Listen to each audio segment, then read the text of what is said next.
ആസിഫിൻ്റെ അനിയനായാലും അദ്ദേഹം നല്ല രീതിയിൽ തന്നെ ചെയ്തിട്ടുണ്ട്.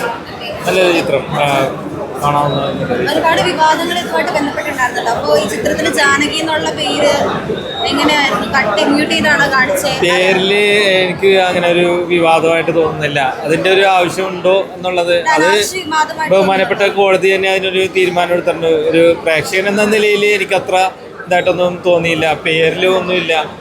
സുരേഷ് കുമാർ വളരെ ഭംഗിയായിട്ടുണ്ട്. പിന്നെ പടത്തിലെന്ന് വെച്ചാൽ പടം കുറച്ച് വൈകിയിട്ടുണ്ട്. ഷൂട്ടിങ്ങൊക്കെ 2-3 വർഷത്തോളം എൻ്റെ ഷൂട്ടിങ് നടന്നിരുന്നു. അപ്പോൾ അതിൽ അനാവശ്യമായിട്ടുള്ള പൊളിറ്റിക്സ് കയറി വന്നിട്ടുണ്ട്. അപ്പോൾ അതിൻ്റെ ഒരു വിമർശനങ്ങളൊക്കെ ചിലപ്പോൾ അടുത്ത് തന്നെ ഉണ്ടാവാൻ സാധ്യതയുണ്ട്. അങ്ങനെയുള്ളത് മാത്രമേ ഉള്ളൂ. മറ്റുള്ള കാര്യങ്ങളൊക്കെ വളരെ ഭംഗിയായിട്ടുണ്ട്. കുറേ നാളുകൾക്ക് ശേഷം വക്കീൽ കുപ്പായം അണിഞ്ഞുള്ള പെർഫോമൻസ് ഒക്കെ അടിപൊളിയായിട്ടുണ്ട്. പിന്നെ അച്ഛനും മോനും തമ്മിലുള്ള രംഗങ്ങളും ഒക്കെ പെർഫെക്റ്റ് ആയിട്ടുണ്ട്. അതിൽ നല്ലൊരു കഥ, നല്ലൊരു സിനിമയാണ് ചെയ്തത്.